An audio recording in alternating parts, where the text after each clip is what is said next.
जब दोस्ती के पीछे छुपे हो धोखा और मुस्कान के पीछे कई सारे राज। आज मैं एक्सप्लेन करने वाला हूँ बैड इन्फ्लुएंस मूवी को, एक ऐसी कहानी जो दिमाग के साथ खेलती है। तो चलिए मूवी को स्टार्ट करते हैं। मूवी की स्टार्टिंग में हम इरोस नाम के एक लड़के को देखते हैं जो कि जेल में होता है। इरोस छोटे मोटे केस में फंसने की वजह से जेल काट रहा है। तभी उसके पास एक आदमी आता है और उसे जेल से आज़ाद करवा के ले जाता है। दरअसल इस आदमी ने इरोस को जेल से बाहर इसलिए निकाला है ताकि इरोस इसकी मदद कर सके। सीन शिफ्ट होता है और हमें एक ऑडिटोरियम दिखाया जाता है जहां काफ़ी सारी लड़कियां डांस कर रही हैं। अचानक से एक लड़की के ऊपर एक बहुत बड़ी लाइट गिरने वाली थी, तभी इरोस उसे आके बचा लेता है। इसके बाद हम इरोस के बारे में जानते हैं। इरोस एक बिगड़ा हुआ लड़का है जिसको क्राइम करना पसंद है और वो पैसों के लिए कुछ भी कर सकता है। फिर हम इरोस के दोस्तों को देखते हैं जिनका नाम पैटन और डिरोस है। एंड इन दोनों को देख के लगता है ये दोनों भी क्रिमिनल्स हैं। सीन शिफ्ट होता है और हम उसी आदमी को देखते हैं जिसने इरोस को जेल से बाहर निकाला है। इस आदमी का नाम ब्रूस है और वो लाइट जिस लड़की पे गिरने वाली थी वो ब्रूस की बेटी है। और हमें पता चलता है ब्रूस की बेटी की जान खतरे में है और कोई इंसान उसका पीछा कर रहा है। इनका लाइफस्टाइल देख के हम मान सकते हैं ये काफ़ी पैसे वाले लोग हैं। इसके बाद हम रीस को देखते हैं जो कि अपनी सिस्टर लिली के साथ डिनर कर रही थी। तभी वहाँ एंट्री होती है इरोस की, क्योंकि ब्रूस ने इरोस को रीस की सिक्योरिटी करने की जॉब दी है। बेसिकली इरोस अब रीस का बॉडीगार्ड बनने वाला है। इरोस को देख के रीस उसे बस देखती रह जाती है, मगर वो अपने फादर के इस डिसीजन से बिल्कुल भी खुश नहीं थी कि उनका कोई नौकर हमेशा उसके साथ रहे और उसकी सारे बातें अपने मालिक को बताए। इस चीज़ से नाराज़ होकर रीस वहाँ से चली जाती है। इसके बाद अब इरोस इन्हीं लोगों के साथ रहने वाला था। फिर वो थोड़ी छानबीन करता है तो उसे पता चलता है ये लोग बहुत पैसे वाले हैं। जब इरोस अपने रूम में आता है तो रीस स्विमिंग कर रही होती है तो इरोस उसे देखने लग जाता है। तभी ब्रूस वहाँ आके इरोस को बोलता है, मैंने जिस काम के लिए तुझे रखा है सिर्फ उस पर फोकस कर, ना कि मेरी बेटी पर। अगले दिन से इरोस रीस का बॉडीगार्ड बन के उसके साथ स्कूल में आ जाता है। ये स्कूल अमीर बिगड़े हुए बच्चों का प्लेग्राउंड है एंड इस स्कूल में रीस को ज़्यादा लोग पसंद नहीं करते हैं। बस इसी वजह से इरोस की वहाँ बहुत बेइज्जती होती है और साथ में रीस की भी। यहाँ हमें पता चलता है रीस के स्कूल में सब लोग उसे बुली करते हैं एंड जब से इरोस उसकी लाइफ में आया है तब से ये स्कूल के बच्चे रीस से और भी ज़्यादा जलने लगे हैं। इवन रीस का एक्स बॉयफ्रेंड रोल भी। स्कूल ख़त्म करके जब रीस और इरोस कहीं जा रहे होते हैं तब रीस इरोस से पूछती है, तुम कौन हो और मेरे पापा ने मेरे ही उम्र के लड़के को मुझ पर नज़र रखने के लिए क्यों रखा है। तो इरोस उसे बताता है कि मैं बहुत छोटा था जब मेरे माँ बाप गुजर गए थे, तब से तुम्हारे डैड ने ही उस चैरिटी में डोनेट करके मुझे पाल पोस के बड़ा करा है। ये बात सुन के रीस के मन में उसके डैड की इज्जत बढ़ जाती है। फिर रीस इरोस से पूछती है, क्या तुम अकेले रहते हो।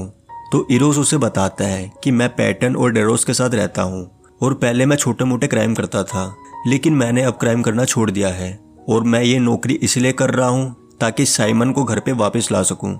असल में साइमन डेरोस का सगा भाई है जो अनाथालय में रहता है और इरोस उसे अपने छोटे भाई की तरह मानता है, इसलिए वो उसके लिए ये सिंपल सी जॉब कर रहा है। इसके बाद इरोस रीस को उसकी फ्रेंड की बर्थडे पार्टी में ले जाता है। वो काफ़ी देर से गाड़ी में अकेले बैठा हुआ था, इसलिए वो काफ़ी बोर हो चुका था। तो वो पार्टी के अंदर जाके दारू पीने लगता है। तभी एक लड़की इरोस को किस करने की कोशिश करती है, लेकिन इरोस उसे भाव ही नहीं देता। इतने में रीस वहाँ आ जाती है और इरोस पे गुस्सा करते हुए उसे बोलती है, तुम्हारी हिम्मत कैसी हुई अंदर आने की। इन लोगों की पार्टी देखकर हम समझ पाते हैं ये लोग काफ़ी बिगड़े हुए हैं। तभी रीस का एक्स बॉयफ्रेंड रोल उसके बारे में उल्टा सीधा बोलने लगता है। रीस को ये सब सुन के गुस्सा आ जाता है और वो रोल के ऊपर दारू फेंक देती है। इरोस को पता चल गया था कि कुछ बड़ा होने वाला है, इसलिए वो बीच में आ जाता है और रोल को मारना शुरू कर देता है। ये सब होने के बाद रीस इरोस को अपने साथ लेके वहाँ से चली जाती है। नेक्स्ट डे पेटन और डिरोस इरोस से मिलने के लिए रीस के स्कूल में आ जाते हैं, क्योंकि इन दोनों की किसी गैंग से लड़ाई हो गई थी। तो इरोस रीस को वहाँ अकेले छोड़ के अपने दोस्तों के साथ निकल जाता है। अब ये लोग लड़ाई के लिए तैयार हो ही रहे थे कि तभी वहाँ रीस भी आ जाती है। इसके बाद इनकी होती है लड़ाई शुरू। सबसे पहले ये दुश्मन की बाइक को तोड़ते हैं। तभी वहाँ काफ़ी सारे लोग आ जाते हैं तो इनको वहाँ से भागना पड़ जाता है। ये सब करके रीस को बहुत मज़ा आता है एंड देख के हम समझ सकते हैं रीस के मन में इरोस के लिए फीलिंग जाग चुकी है। सीन शिफ्ट होता है एंड इरोस और रीस अब घर आ चुके थे, जहाँ ब्रूस उनका पहले से ही इंतज़ार कर रहा था। वो इन दोनों को इस कंडीशन में देख के बहुत ज़्यादा गुस्सा हो जाता है और इन दोनों को काफ़ी ज़्यादा सुनाता है। इस वजह से इरोस ने अपने काम पे और भी ज़्यादा ध्यान देना शुरू कर दिया था, साथ ही वो रीस को भी इग्नोर करने लग गया था। इसी बीच जो इंसान रीस का पीछा कर रहा था उसने रीस को और भी ज़्यादा परेशान करना शुरू कर दिया था। वो इंसान कभी रीस के स्कूल के बाथरूम में उसकी गंदी गंदी तस्वीर बना देता था तो कभी उसके लॉकर में गैस स्प्रे रख देता था, जिसकी वजह से रीस बहुत ज़्यादा परेशान रहने लगी थी। नेक्स्ट डे जब इरोस अपनी ड्यूटी ख़त्म करके कहीं जा रहा था तभी रीस की सिस्टर लिली उसे बताती है कोई इंसान रीस का फेक अकाउंट बना के उसे गंदी गंदी फ़ोटो भेज रहा है, जिसकी वजह से वो बहुत ज़्यादा परेशान है।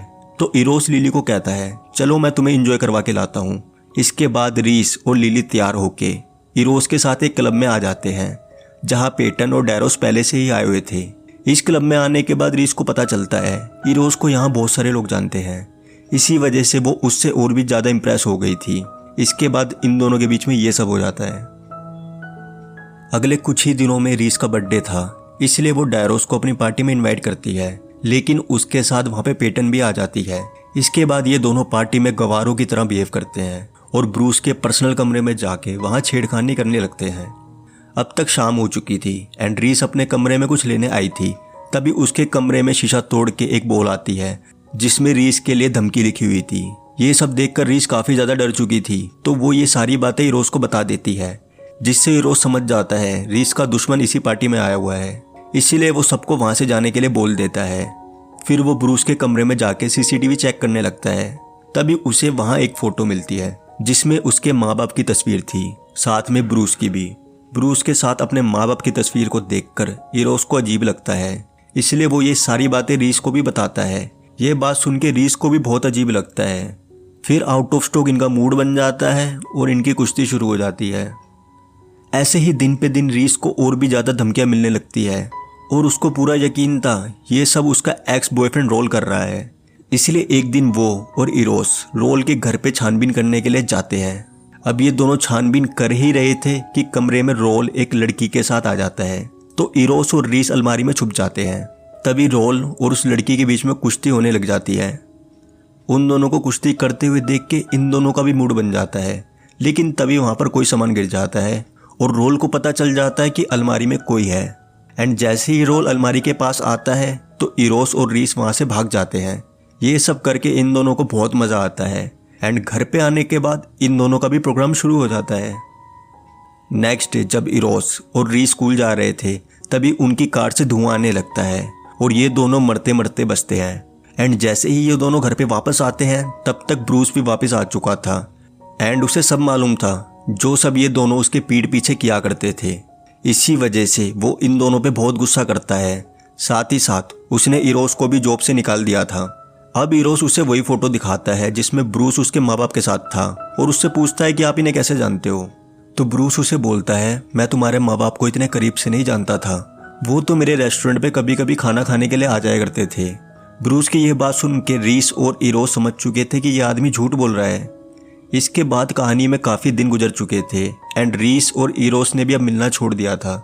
लेकिन एक दिन रीस को एक नोटबुक मिलती है जिसमें वैसे ही सेम ड्राइंग बनी हुई थी जिस ड्राइंग के थ्रू उसे धमकियाँ मिला करती थी, और वो समझ जाती है कि इरोस ही उसे धमकी दिया करता था, क्योंकि इरोस को ऐसा लगता था कि ब्रूस ने ही उसके पेरेंट को मारा है। और जैसे ही ये सारी बातें इरोस को पता चलती है तो वो रीस को जाके बताता है वो सब ड्राइंग का उन धमकियों से कोई भी मतलब नहीं है, मैं तुमसे प्यार करता हूँ और मैं तुम्हें कभी भी धमकी नहीं दूंगा। इसके बाद आपको पता ही है क्या होगा। एक दिन जब रीस इंस्टाग्राम पे पेटन का अकाउंट देख रही थी तो उसे पता चलता है पेटन उसी के स्कूल में साफ सफाई का काम करा करती है। एंड जैसे ही इन सब के बारे में वो इरोस से पूछती है तो उसे इस बारे में कुछ भी नहीं पता था। अब रीस का शक पेटन पे आ गया था। इरोस जब पेटन से पूछता है क्या तुम रीस के स्कूल में जॉब करती हो और इसके बारे में तुमने मुझे क्यों नहीं बताया, मगर पेटन के पास इस सवाल का कोई जवाब ही नहीं था। इसके बाद इन दोनों में बहसबाजी होने लगती है और पेटन इरोस को धक्का दे देती है जिससे इरोस का सर सीलिंग पे जाके लगता है और वो बेहोश हो जाता है। फिर पेटन इरोस का फ़ोन लेके रीस को मैसेज करती है एंड थोड़ी ही देर में रीस वहाँ आने वाली थी। थोड़ी ही देर में रीस वहाँ आ गई थी, मगर उसने आने से पहले अपने पापा को लाइव लोकेशन सेंड कर दी थी। इतने में ब्रूस भी वहाँ आ जाता है। अब पेटन गन निकाल लेती है एंड हमें मालूम पड़ता है ये सारा किया धरा पेटन का ही है, वही रीस को धमकी दिया करती थी। इसके बाद हमें सच्चाई मालूम पड़ती है। दरअसल पेटन और इरोस के मॉम डैड ब्रूस के रेस्टोरेंट में काम करा करते थे और ब्रूस के रेस्टोरेंट में किसी भी तरह की सेफ्टी नहीं थी। एक दिन ब्रूस का बर्थडे था तो वो अपने रेस्टोरेंट में काम करने वाले वर्करों को पार्टी दे रहा था, लेकिन इसी बीच ब्रूस की गलती की वजह से उस रेस्टोरेंट में आग लग जाती है और उसी आग में पेटन और इरोस के मॉम डैड की मौत हो जाती है। और आज पेटन अपनी मॉम डैड का बदला लेना चाहती है। वो ब्रूस को गोली मारने ही वाली थी, लेकिन इरोस बीच में आ जाता है, जिससे कि ब्रूस और रीस भागने लगते हैं। लेकिन पेटन इरोस को धक्का देके 2 गोलियां चलाती है और दोनों गोलियां ब्रूस को जाके लग जाती है और उसकी ऑन द स्पॉट डेथ हो जाती है। इस तरह से पेटन ने इतने सालों पुराना बदला ले लिया था। क्योंकि ब्रूस की वजह से इतने लोगों की जान गई थी, इसलिए रीस को अपने फादर की डेथ का बिल्कुल भी बुरा नहीं लग रहा था और उसने अपनी लाइफ इरोस के साथ दोबारा से शुरू कर दी थी। इस तरीके से मूवी ख़त्म हो जाती है। अगर आपको वीडियो अच्छी लगी हो तो लाइक करिए। आगे की आने वाली वीडियोस के लिए हमारे चैनल को सब्सक्राइब करिए। मिलेंगे आपसे अगली वीडियो में, तब तक के लिए बहुत बहुत धन्यवाद।